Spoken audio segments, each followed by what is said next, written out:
Oi, pessoal, tudo bem? Meu nome é Marília e eu tô aqui para ajudar vocês no percurso de estudos dessa semana. Para isso, eu vou trilhar junto de vocês todas as etapas da aula do dia 25 de maio, que é a aula referente ao módulo 3, para que vocês possam acompanhar as explicações com mais tranquilidade, né, na aula da professora Daniela, e para que vocês consigam aproveitar o momento da aula para tirar eventuais dúvidas. Os cursos da Sanlio, eles são cursos que exigem que os estudantes eles realicem as atividades e façam as leituras antes dos momentos de aula. Isso vai facilitar muito o aprendizado de vocês, porque o curso foi estruturado para ser feito dessa maneira.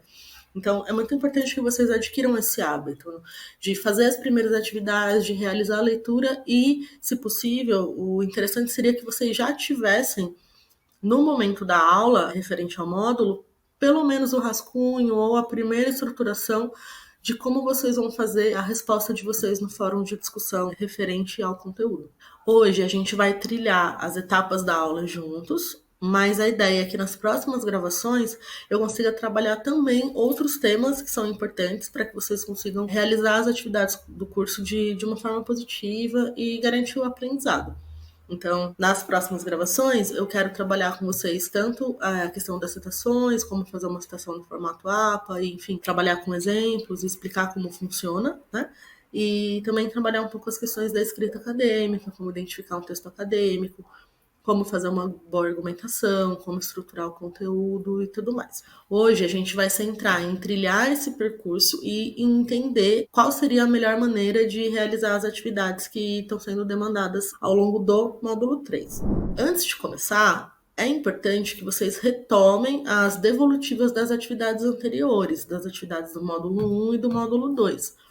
E, se possível, que vocês refaçam essas atividades para adequá-las ao que é esperado, tanto pela professora Daniela quanto pelo curso em si. É legal pontuar que nos cursos da Sanlio, para todas as atividades, vocês têm uma rubrica de correção. Então, vocês conseguem acessar e visualizar exatamente como aquela atividade vai ser corrigida, como ela vai ser pontuada. A gente vai trabalhar isso também aqui hoje, tá? Para que vocês consigam identificar essas questões. Então, vocês conseguem prever qual será a melhor maneira de realizar essa atividade, depois da atividade pronta, ter uma ideia de como vai ser o desempenho de vocês. Então, se surgirem dúvidas nesse processo de refazer as atividades, de reescrita e de retomada, vocês podem agendar uma assessoria também para esclarecer essas dúvidas. Bom, vamos lá então, vamos começar o estudo do módulo 3. Para organizar o estudo dos conteúdos desse módulo, né, de introdução à psicologia, eu escolhi utilizar o aplicativo OneNote. Ele é um aplicativo do pacote Office 365 e que vocês têm acesso pelo site da universidade, pelo sistema onde vocês fazem o curso de vocês. Se vocês ainda não tiverem acessado o pacote Office, é só vocês irem até a seção Comece Aqui e lá vocês vão localizar o tópico com as instruções de como fazer o download do aplicativo.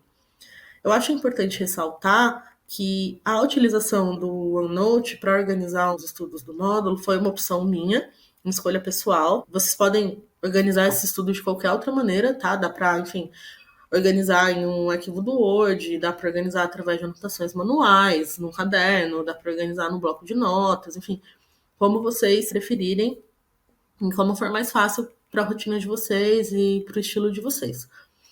Eu optei por usar o OneNote porque ele é um aplicativo que permite a divisão em blocos, né? Então você consegue fazer um caderno da disciplina, introdução à psicologia, e dentro desse caderno separar abas como se fosse um caderno universitário mesmo, e em cada aba colocar folhas em que você vai escrevendo o que você viu a partir dos tópicos que são estudados. Eu acho que é uma organização legal, mas funciona para mim. Isso não significa que deva funcionar para todo mundo e enfim, cada um aprende de um jeito, cada um tem o seu próprio estilo. Eu acho que é legal vocês terem essa liberdade na hora de organizar o estudo de vocês, tá? Inclusive, a gente vai falar bastante sobre aprendizagem hoje. E eu achei bem legal fazer esse curso, enfim, entender melhor como a gente aprende, como funciona a nossa memória, achei bem interessante.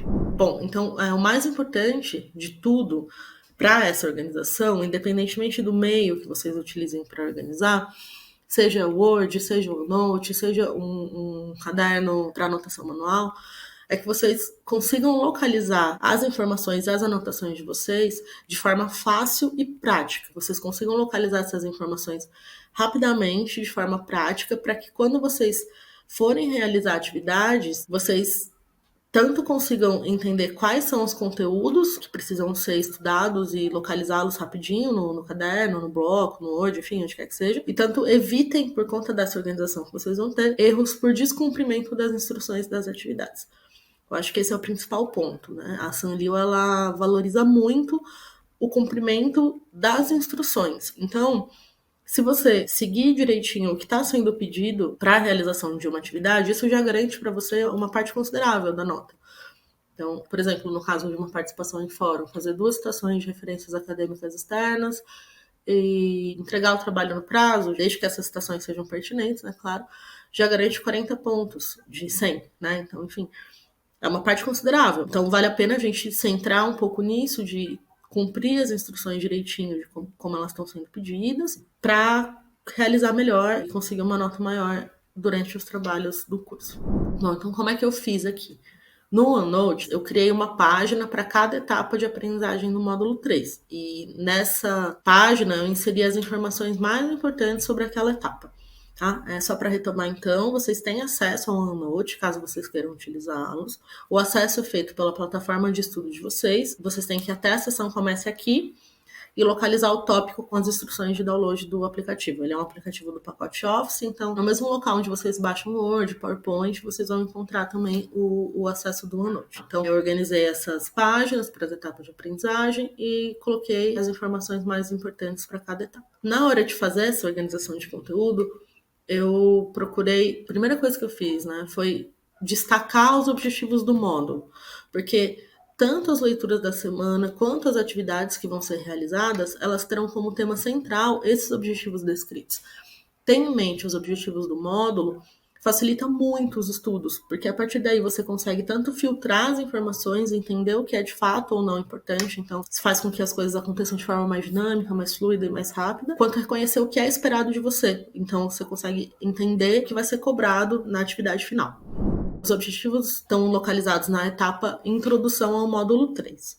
Então eu coloquei aqui os objetivos do curso, que é definir e descrever os principais conceitos de atividades, falar sobre condicionamento clássico, condicionamento operante e sobre a sua aplicação, condicionamento modelado também, e discutir temas atuais de aprendizagem, falar sobre a influência da violência televisiva, influências culturais e sobre os estilos de aprendizagem existentes. Isso seriam os temas relacionados à questão da aprendizagem, né? E a gente tem também os temas relacionados à questão da memória.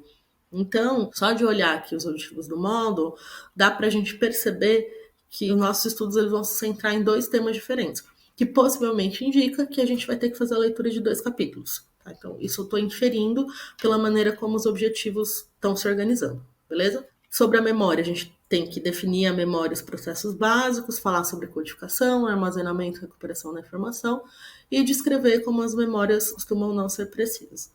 Tudo isso eu copiei do site da Sanlio, então aqui eu identifiquei a fonte de onde eu retirei essa informação. É sempre importante, quando vocês copiarem uma informação de algum lugar, seja para anotação pessoal, seja, enfim, para qualquer coisa que vocês forem utilizar essa fonte, colocar de onde vocês tiraram as informações. Então, colocar a fonte para que depois vocês possam localizar a informação, caso vocês precisem dela em algum momento, dessa página em algum momento, e também para que no futuro vocês saibam que aquilo não é uma informação que vocês criaram, né? Que é uma informação que foi retirada de algum lugar. Importante sempre fazer essa distinção. Então, ó, aqui no OneNote, como é que eu fiz? Eu criei um caderno de introdução à psicologia. Nesse caderno, eu dividi nos 8 módulos, né? Eu fiz uma aba para cada módulo. E no módulo 3, eu coloquei aqui uma página com os objetivos do módulo para a gente, enfim, começar a fazer esse trabalho. As transcrições e indicações de fonte também são importantes para que a gente consiga evitar plágio. Então, sempre indiquem, tá? A fonte de onde vocês tiraram, as informações que vocês vão utilizar para qualquer coisa relacionada à vida acadêmica de vocês. Bom, depois de selecionar e destacar as informações mais importantes referentes aos objetivos do módulo, eu fiz a leitura do documento Apresentação do módulo 3, Respostas ao Ambiente. Para facilitar a leitura, eu fiz o download do documento, então é só entrar lá no site da Sanlio, acessar esse documento, que vai estar nas seções do módulo 3, e clicar no ícone baixar. Aí eu salvei esse documento em PDF em uma pasta destinada ao curso que eu criei no meu computador. No documento, eu destaquei as informações mais importantes e organizei essas informações de forma resumida no OneNote para facilitar os meus estudos. Para mostrar para vocês aqui, eu tirei o print dos documentos e vou compartilhar com vocês aqui como ficou.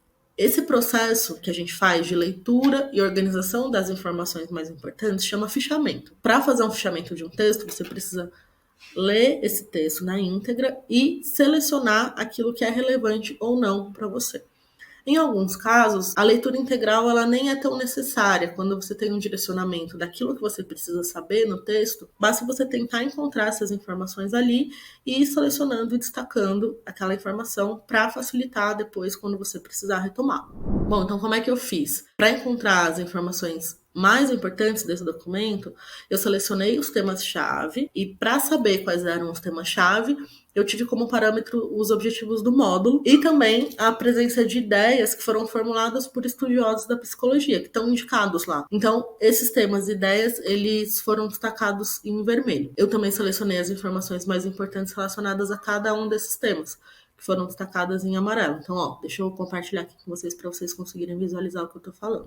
Ó, então aqui o que tá em vermelho, aqui no caso aprendizagem, e todos esses links, né, esses grifos que estão em vermelhos, são grifos de informações que ou inserem nomes de pesquisadores ou colocam em jogo ideias e conceitos que estão presentes em alguma medida nos objetivos do módulo. Depois vocês podem comparar o documento de vocês e a maneira como vocês fizeram essa leitura com os slides. Então, isso vai facilitar bastante o momento em que vocês forem fazer o estudo desse documento. Depois de eu fazer todo esse fichamento aqui, selecionar as informações mais importantes no texto, eu reorganizei essas informações em forma de anotação. E ficou desse modo. Eu assisti ao vídeo da Elizabeth Loftus e fui anotando quais são os pontos mais importantes do vídeo. Então, a apresentação do módulo 3, respostas ao ambiente. O que eu consegui retirar, né, de informação daquele documento foi que na aprendizagem a gente tem conceito aqui, né, que é uma mudança relacionada ao comportamento devido à experiência, e depois a gente tem 2 tipos de aprendizagem, funcionamento clássico e operante. Consegui perceber que Skinner é um pesquisador importante para pensar a aprendizagem e que existe uma diferença importante entre comportamento reforçado e punido. O documento também enfatiza que reforço negativo não é castigo, então eu suponho que isso seja uma confusão que as pessoas fazem comumente, e por isso seja importante que o documento enfatize esse ponto, né? Então aqui eu anotei que conforme está lá no documento, né, o reforço é o aumento do comportamento e a punição é a diminuição. Ainda de uma forma bastante generalizada, porque é um documento de apresentação, então a gente ainda não sabe direito como esses conceitos se estruturam. O que a gente tem são as informações que estão aqui. Depois, coloquei aqui as diferenças entre os psicólogos comportamentalistas e os cognitivos, também está colocado lá no documento. Esse modelo de funcionamento da mente, que também está no documento, e as questões relacionadas à memória. Foram as informações que eu achei mais importantes e por isso que eu selecionei e coloquei aqui no nosso slide, no meu aplicativo do OneNote, na aba de apresentação do módulo. E por que eu optei em fazer o fichamento desse documento e em inserir esse documento aqui no meu OneNote? Na apresentação do módulo 3, eles dão um panorama geral de como será o nosso percurso de estudo. Então, de onde a gente está saindo e onde a gente tem que chegar ao final do módulo. Isso facilita muito a compreensão de para que serve cada uma das atividades que a gente vai ter que realizar. E faz com que a gente consiga também direcionar melhor, né, o que a gente precisa prestar mais atenção, o que é mais importante, o que possivelmente vai cair em uma proposta avaliativa. Então, eu acho bem importante fazer esse processo. Bom, então, seguindo a ordem das atividades da plataforma, agora é o momento de participar do primeiro fórum de discussão.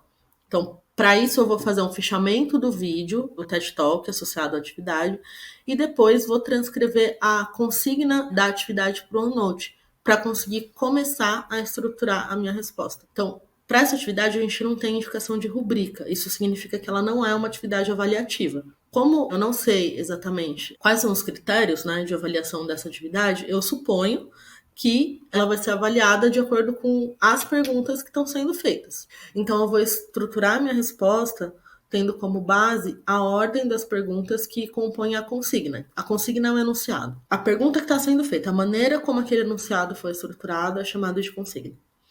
Então, bom, deixa eu compartilhar aqui para vocês o resultado do meu processo de fichamento. Então ficou assim, eu assisti o vídeo da Elizabeth Loftus e enquanto isso eu fui registrando quais eram as informações mais importantes. Para facilitar o meu trabalho, eu dividi a minha tela em dois. Coloquei o vídeo no lado direito, o aplicativo de anotação do lado esquerdo e fui fazendo enquanto eu assistia o vídeo, pausando quando eu julgava necessário. Então aqui foram as informações que eu julguei mais importante e eu transcrevi uma citação, né, que eu acho que foi o que eu mais gostei do vídeo, que é essa que quando a gente fornece às pessoas a informação incorreta sobre alguma experiência, a gente consegue distorcer ou contaminar a memória dessa pessoa que a gente forneceu essa determinada informação. Bom, fazer esse fichamento, esse registro aqui das informações mais importantes do vídeo é importante porque possivelmente no final do módulo ou no momento em que vocês tenham que fazer uma atividade, isso vai ser retomado. Enfim, é importante que vocês tenham essas informações também para realizar a atividade de resposta ao fórum. Bom, depois que eu registrei as informações, na mesma página, tá? Que está intitulado como fórum de discussão aqui, eu coloquei as questões norteadoras para participação nesse fórum específico. Então, o que está sendo pedido aqui para a gente? Que a gente dê a nossa opinião sobre o uso do depoimento das testemunhas, fale sobre a visão do sistema jurídico do funcionamento da memória humana e fale sobre as mudanças que a gente faria nesse sistema jurídico. Então, eu fiz aqui uma estrutura possível, tá? Para vocês, enfim, poderem seguir, caso vocês queiram. Então, tendo por base o estudo realizado por Elizabeth Loftus, acredito que o uso do depoimento das testemunhas do sistema judicial é que apresentar a sua opinião, pois, conforme argumenta a pesquisadora, aqui apresentar os argumentos da pesquisadora com base no vídeo. Caso vocês queiram fazer uma citação direta ou indireta, é importante colocar essa citação no formato APA, tá? O documento de como formatar as citações em formato APA está disponível na plataforma, no início, no Comece Aqui. Bom, assim é possível concluir que o sistema jurídico tem uma visão exata ou inexata do funcionamento da memória humana. E, para finalizar, considerando os estudos de Elizabeth Loftus, aqui eu vou inserir as mudanças que eu faria no sistema jurídico, tendo por base o que eu aprendi sobre as falsas memórias, que é o conteúdo que está nessa parte aqui, né, que seria a parte de cima da página. Então, eu consigo reler para poder fazer a estruturação dessa resposta posteriormente. É importante enfatizar também que outras estruturas de resposta são possíveis e podem ser criadas tendo por base o que está sendo demandado pela consigna e o estilo de resposta de cada um. Então, não é uma estrutura fixa. Eu só criei para poder facilitar a organização de vocês e para caso vocês tenham alguma dificuldade para estruturar, vocês possam ter por base essa estruturação que eu fiz, beleza? Depois de publicar minha resposta, eu vou selecionar 2 encadeamentos de colega para responder. Então, nessa resposta, na resposta do encadeamento, né, eu vou comentar o ponto de vista do meu colega a partir das bases teóricas, tendo como exemplo o vídeo que a gente assistiu, e depois eu vou expor a minha opinião sobre o que foi abordado, também tendo como exemplo o conteúdo que a gente viu no vídeo, tá bom? A próxima atividade também é uma atividade em vídeo e ela consiste em assistir um vídeo sobre o funcionamento da memória. Enquanto eu assisto o vídeo, da mesma forma que eu fiz com o vídeo da Elizabeth Loftus, eu vou elaborar um fichamento desse material, tendo por objetivo poder consultar no futuro, no momento de revisão, enfim, e entender melhor, né, de que maneira aquele conteúdo se encaixa com o conteúdo que vai ser colocado na leitura do módulo. O meu fichamento, então, ele ficou assim, um fichamento relacionado a esse segundo vídeo. Então eu coloquei aqui as informações mais importantes do vídeo, como funciona a sua memória. Coloquei aqui o significado da consolidação, que pareceu ser um conceito muito importante no vídeo, enquanto eu estava assistindo, e a maneira como os esquecimentos acontecem. Achei que esses foram os pontos principais, é um vídeo mais curto, né? Então, enfim, não tem erro, é só selecionar as informações mais importantes, colocar no documento para que vocês possam consultar depois. Agora, a gente vai para a parte que é a parte mais trabalhosa, mais complexa também dos estudos de vocês, que é a leitura, o tópico leitura do módulo 3. São leituras extensas, mas dentre os capítulos que a gente tem que ler, existem informações muito específicas que a gente precisa aprender, né, no decorrer do módulo. Então, isso não significa que tudo que a gente lê tem que ser memorizado, tem que ser aprendido nesse momento. Inclusive, o próprio livro deixa indicações de que alguns conteúdos vão ser retomados em outras unidades, outros conteúdos já foram ditos em unidades anteriores ou capítulos anteriores, enfim. Isso já é uma pista de que aquele trecho que se refere àquele conceito, que vai ser trabalhado melhor depois, não é um trecho tão importante para a gente agora. Afinal, é um conceito que vai ser trabalhado depois. Ou é um conceito que já foi trabalhado antes, seguindo a ordem do livro. E aí é importante a gente poder também identificar se o conceito que eles dizem que foi trabalhado antes é um conceito que a gente já aprendeu, né? Para a gente conseguir seguir nesse progresso aí de aprendizagem. Então, durante a leitura, eu vou destacar os conceitos-chave que devem ser analisados, né? Então, para isso, o que eu fiz? Para poder identificar esses conceitos-chave? Eu entrei no tópico leitura do módulo 3 e verifiquei lá que nas instruções do material que a gente precisa ler, a gente tem acesso a duas coisas. A um PDF, ao PDF do livro-texto que a gente está utilizando durante o módulo, e ao PowerPoint. E também a gente tem lá uma indicação de quais são os conceitos que a gente vai precisar aprender no decorrer dessa leitura.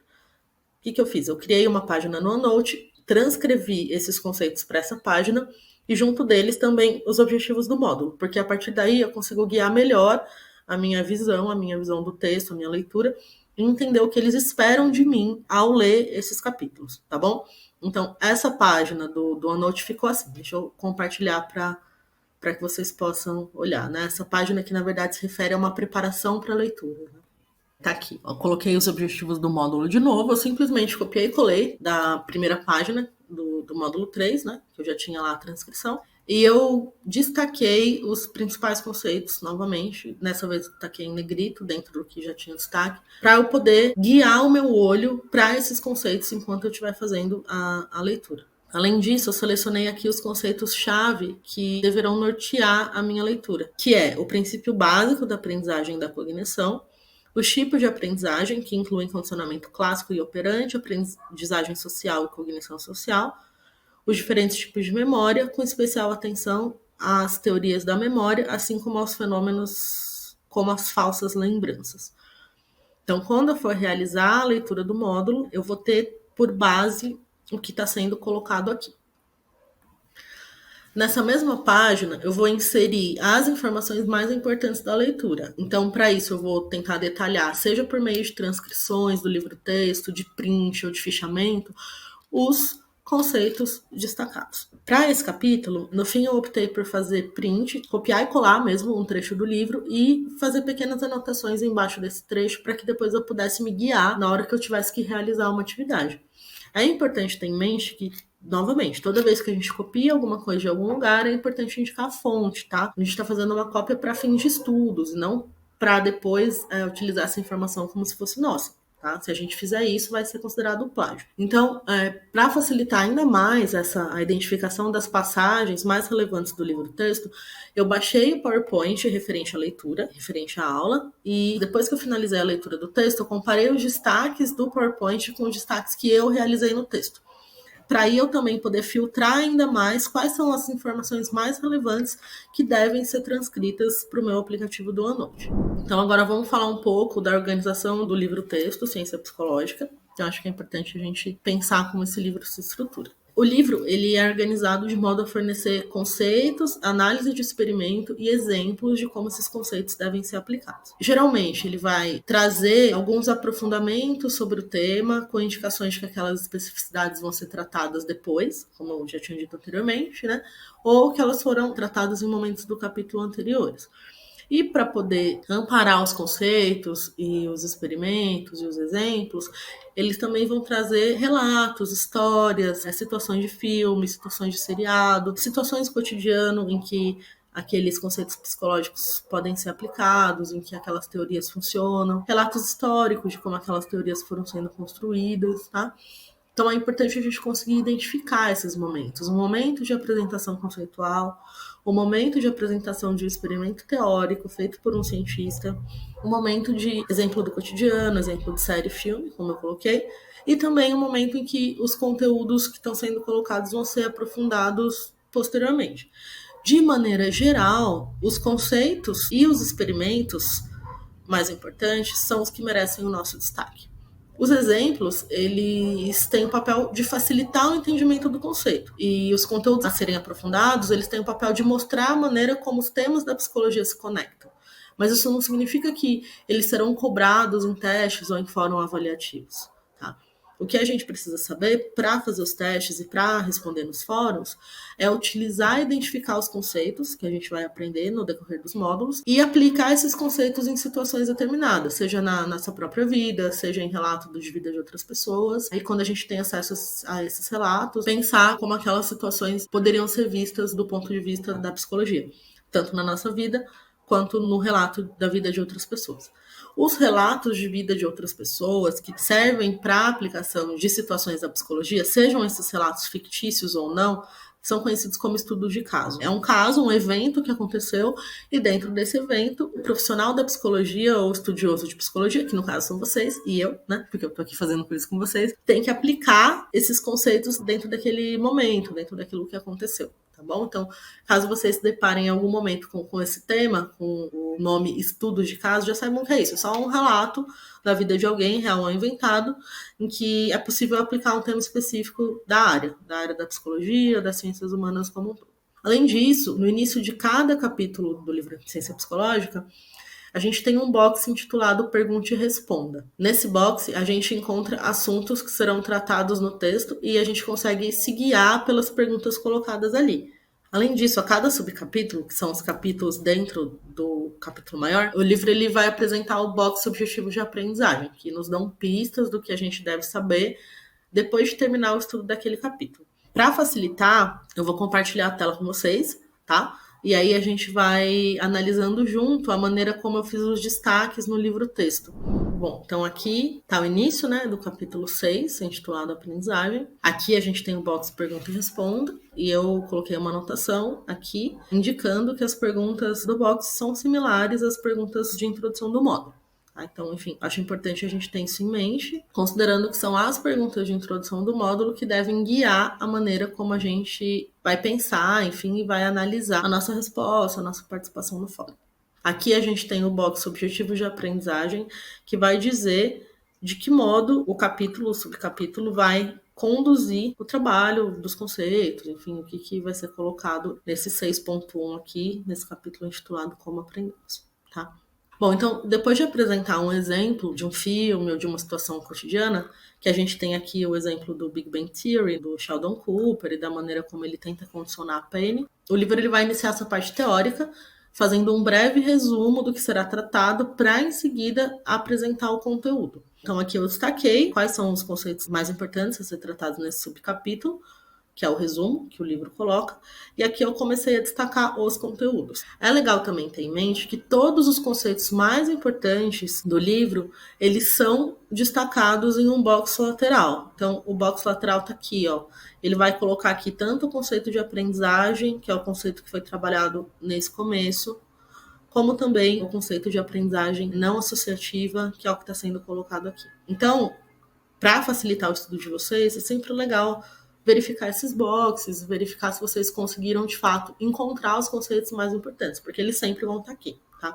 Esse grifo que eu fiz aqui, eu fiz porque ele fala sobre a ideia de lousa em branco, de tábula rasa, né? De que toda criança é uma tábula rasa. E isso estava colocado naquele documento de apresentação do módulo, lembra que a gente viu no comecinho?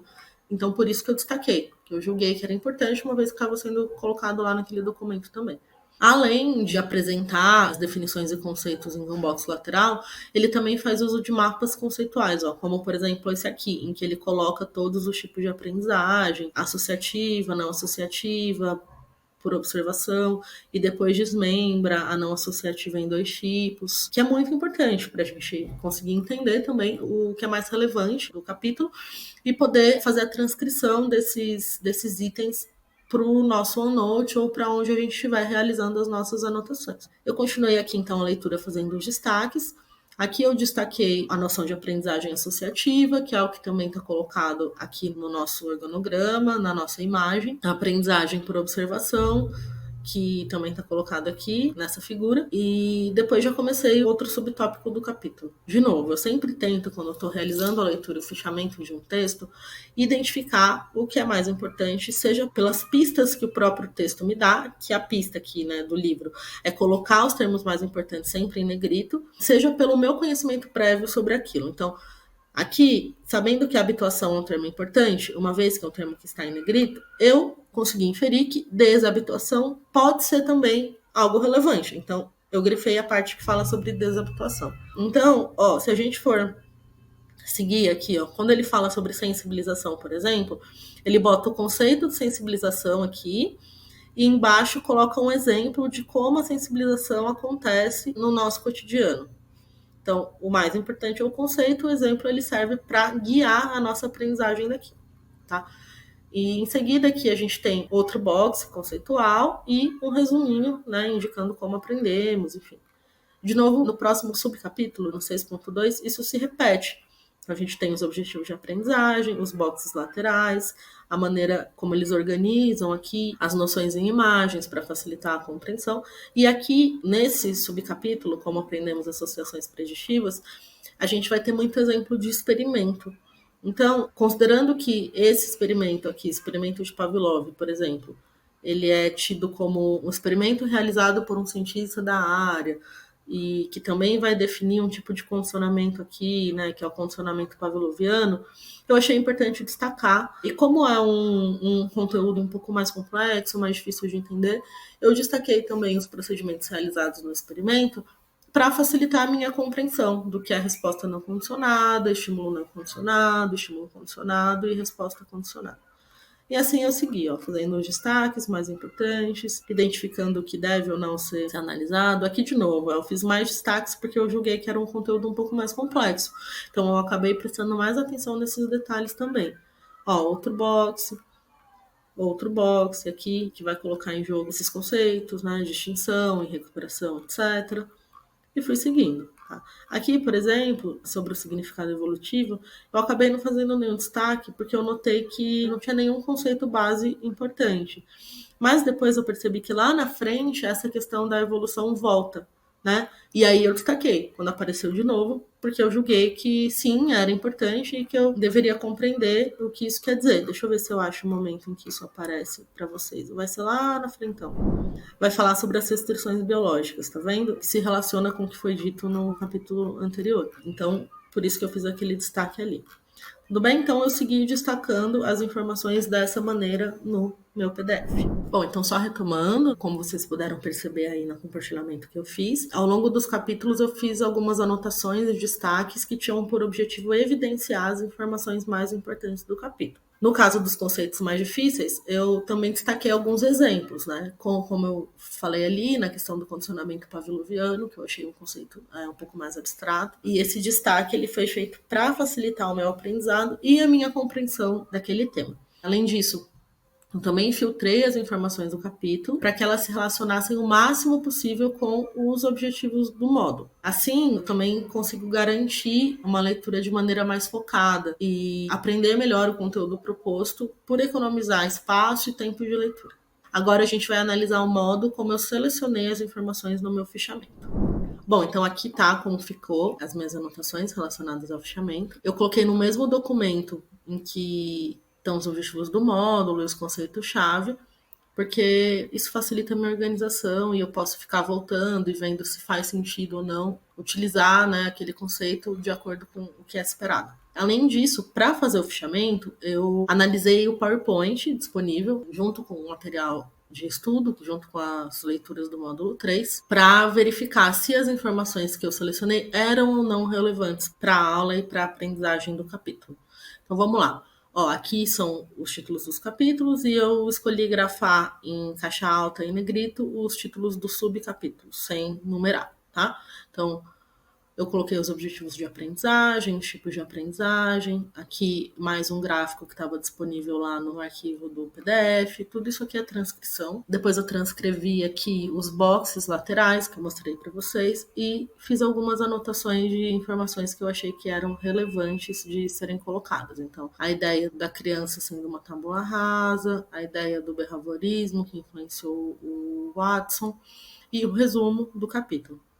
E assim sucessivamente, para a questão das associações preditivas também, objetivo de aprendizagens, os prints, né, os recortes dos boxes, e aqui algumas informações que eu fui anotando eu mesma de acordo com o PDF. De novo, todos os conceitos trabalhados nesse tópico, como aprendemos associações preditivas, ideia de condicionamento de segunda ordem, condicionamento clássico, os modelos, e aqui eu coloquei essa figura que fala sobre o erro de predição, porque eu achei ela bem explicativa e eu achei importante ter esse gráfico aqui para que eu pudesse retomar, caso eu tenha que fazer uma atividade sobre isso no futuro ou caso esse conteúdo caia em algum teste.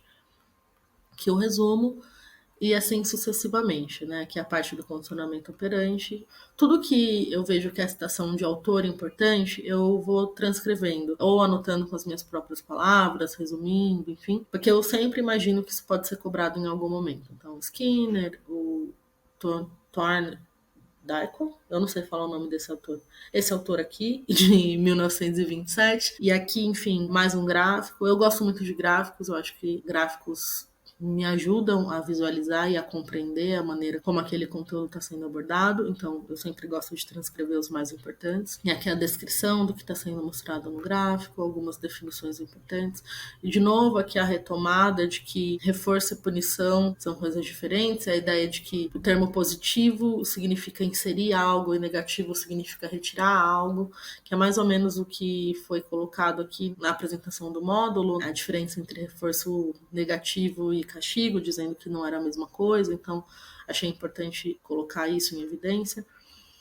Aqui, quando o livro fala sobre a ideia de esquemas de razão, eu transcrevi os gráficos, porque como eu coloquei, eu gosto bastante de gráficos e faz sentido para mim.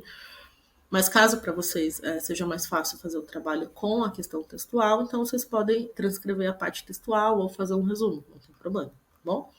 Aqui um novo resumindo, um novo tópico que apresenta o resumo daquele trecho.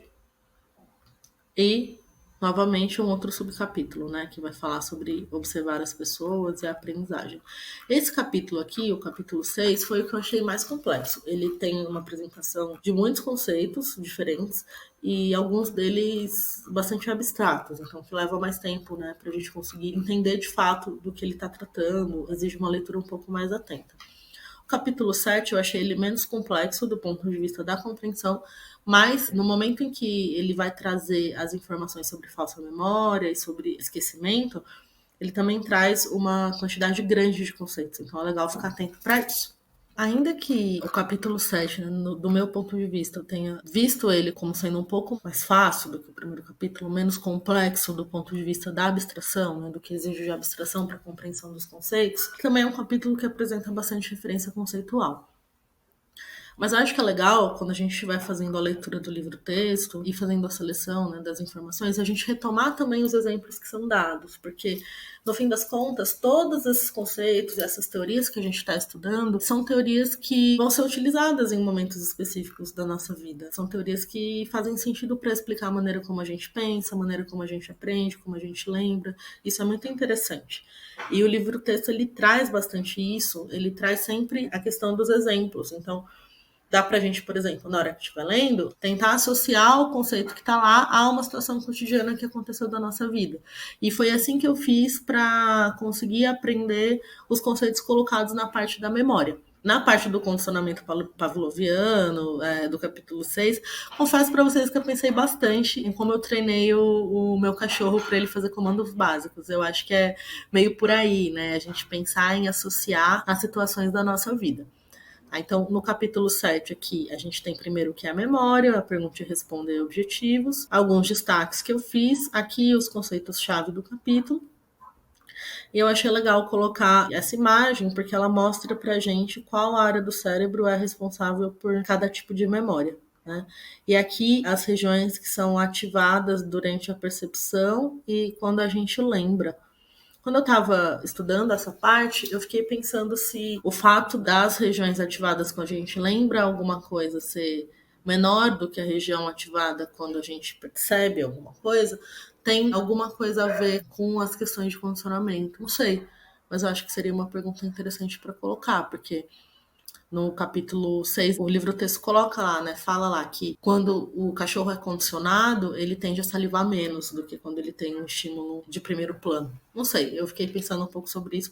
Pode ser que não tenha relação, né? Mas foi um pensamento que eu tive quando eu estava lendo. Aqui a gente tem a questão da memória, um resumo do que é memória.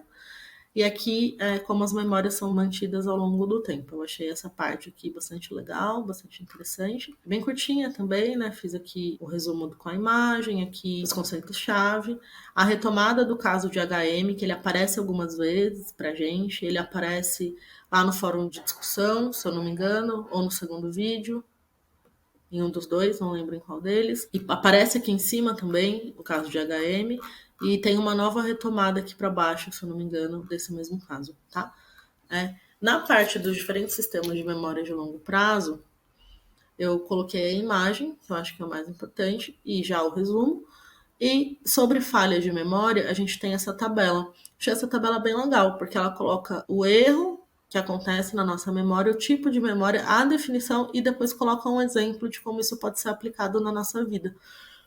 Achei bem legal pensar como essas questões aparecem e estão presentes no nosso cotidiano.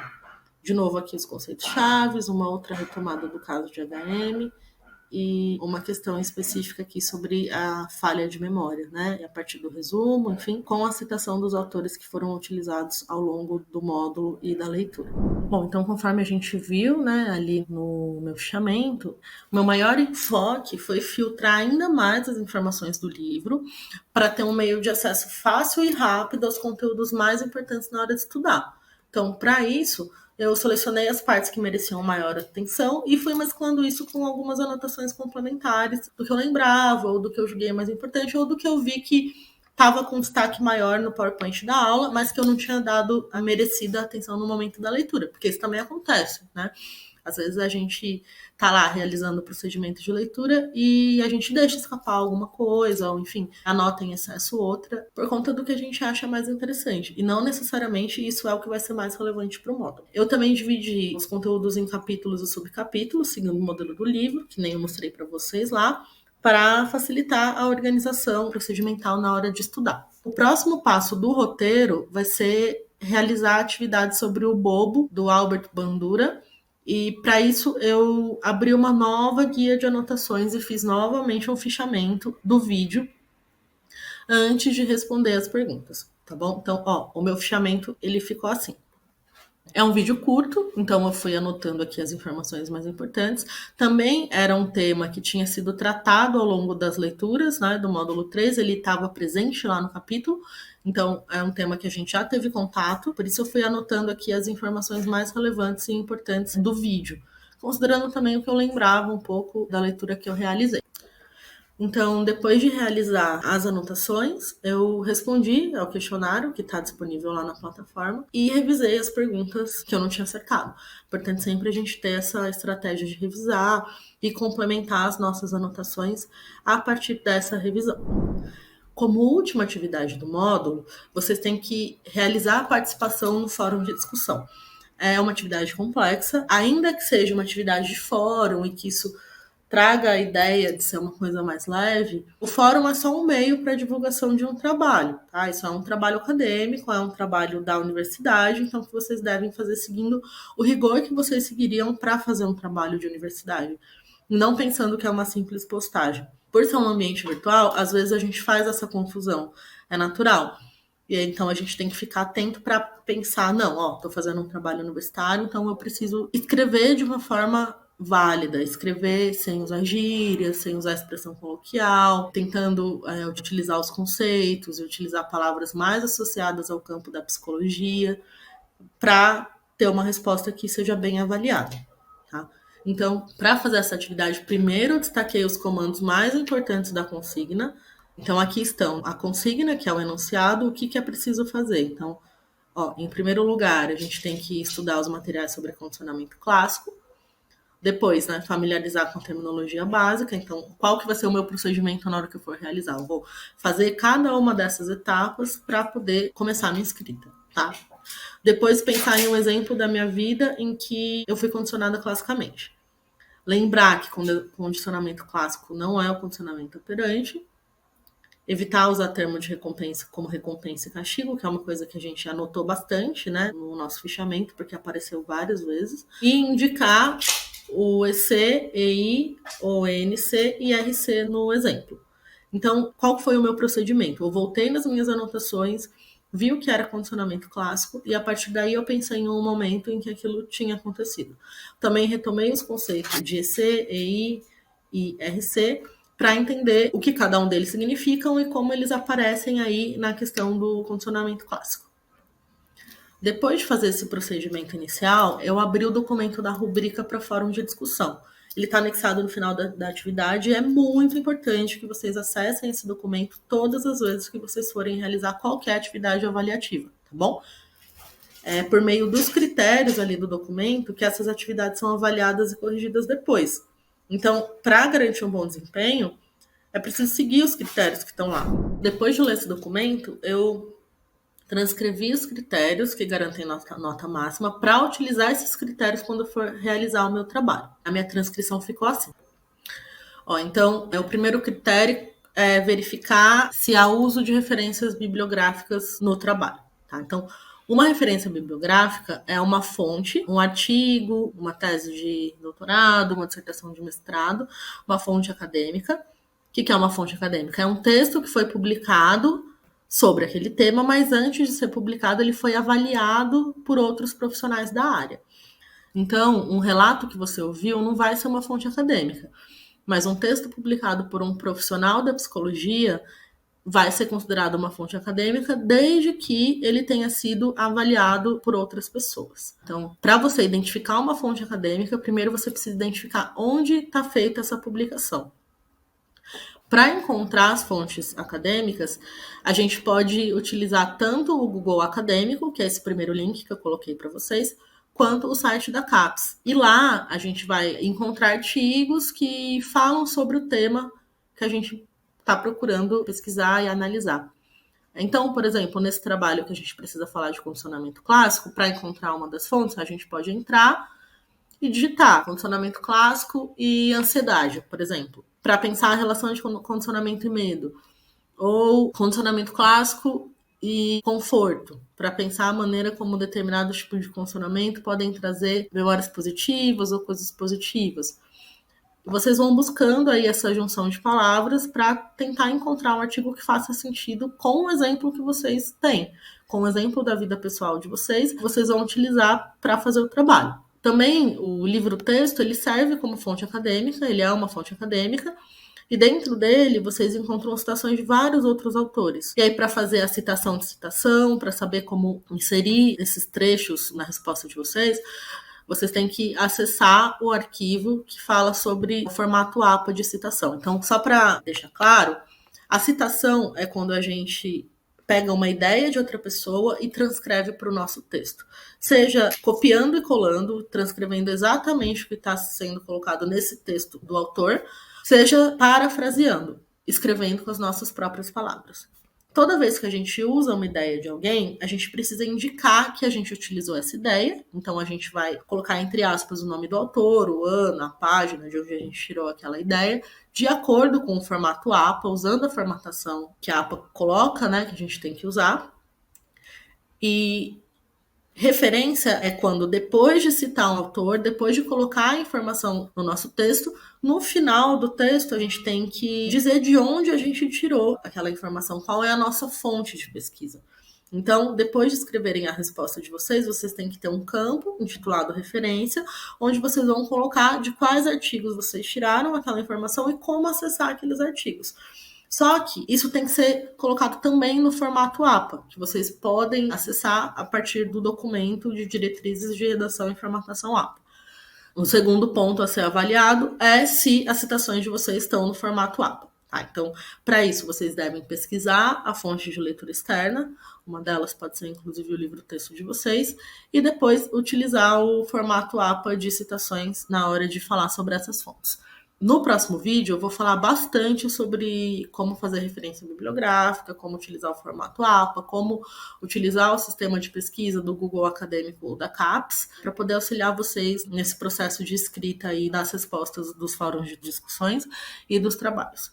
Então, depois de, enfim, ter essas informações, a outro ponto que vai ser avaliado vão ser as observações. Então, se vocês conseguem integrar observações e conhecimento pessoal e apresentar novas observações, sempre tendo como base os estudos que foram citados. Para que vocês possam dar sua opinião sobre um tema científico, vocês têm que ter por base alguém que estudou aquele tema, né? Porque aquele estudioso, ele está lidando com aquele tema há muitos anos, há muito mais tempo, então ele tem um conhecimento maior do que é aquilo. É importante valorizar também esse conhecimento desses pesquisadores que vieram antes da gente, tá bom? Depois, o segundo ponto a ser avaliado é a resposta aos colegas. Então, se além de fazer a sua publicação, você também responde à publicação dos colegas de maneira construtiva, ou seja, apresentando argumentos, retomando conceitos, conectando a sua resposta ao material que você colocou na sua própria resposta. Então, retomando as citações que você utilizou, de repente, inserindo novos autores, para instigar esse colega a ter um pensamento crítico.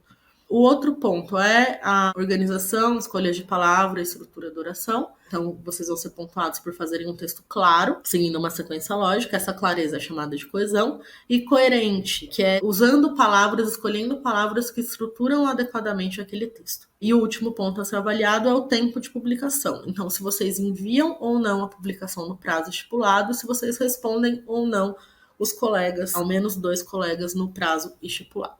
Na sequência, eu organizei para vocês uma estratégia de como elaborar a resposta. A gente vai falar sobre isso agora. Então, como foi explicado na rubrica, né, preciso buscar outras 2 fontes acadêmicas que tratem do tema condicionamento clássico para citar e dialogar. Então, vocês precisam acessar o Google Acadêmico como primeiro passo, buscar esses artigos e selecionar 2, dentre eles pode ser o livro-texto, e dentre esses artigos, escolher ao menos uma citação de cada um deles para incluir no trabalho. E logo em seguida já começar a montar as referências. Esse vai ser o primeiro momento que eu vou ter na hora de organizar a minha escrita. Como eu pensei, então, numa estrutura de resposta possível para esse fórum de discussão?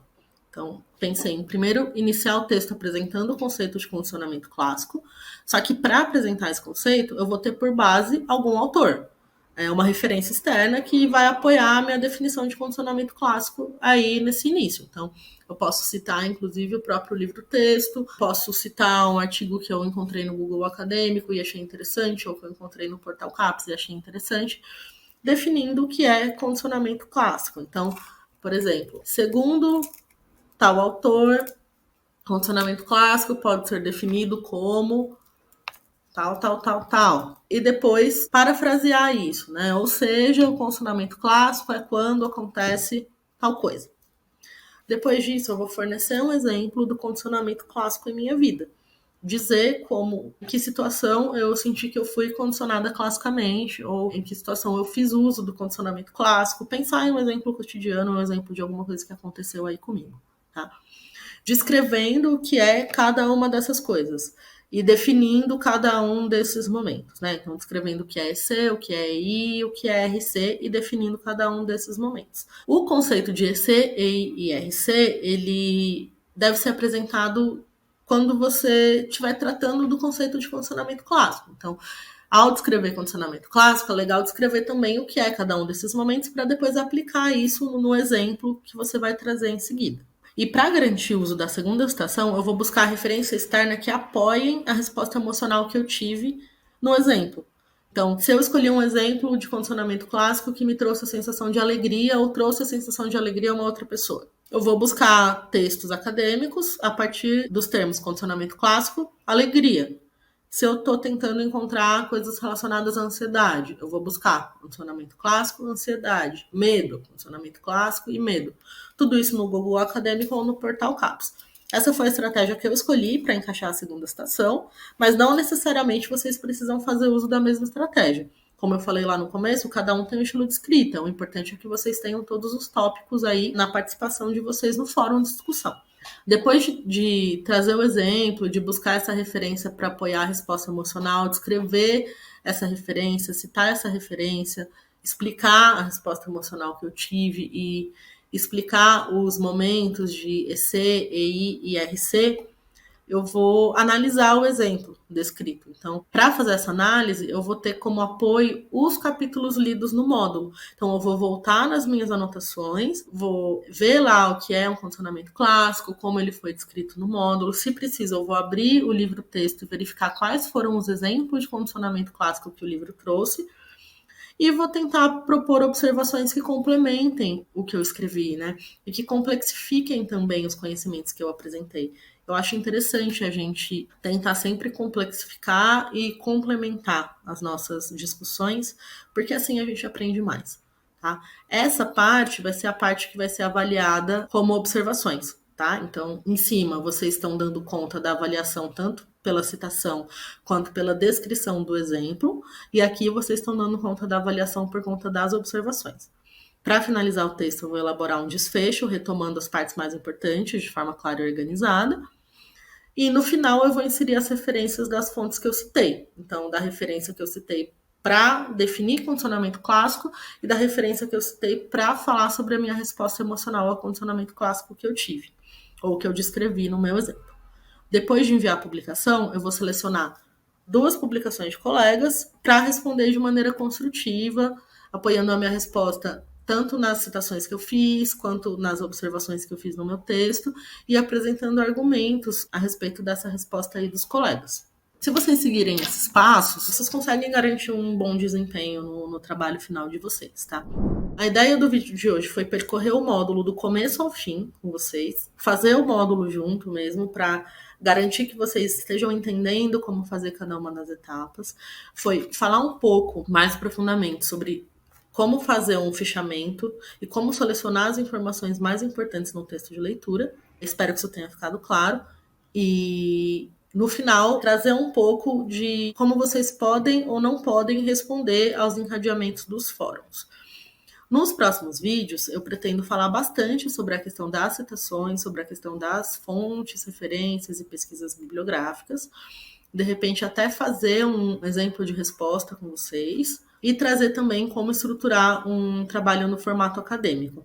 Espero que vocês tenham gostado. Se vocês tiverem alguma sugestão, alguma crítica sobre a gravação, eu peço por favor que vocês conversem com a Dani, expliquem para ela, olha, a gente gostaria de discutir sobre tal tema ou falar sobre, enfim, determinado ponto. Ela vai me passar e, no possível, eu vou trazer essas discussões temáticas aí para vocês, tá bom? Uma ótima semana para vocês e até semana que vem.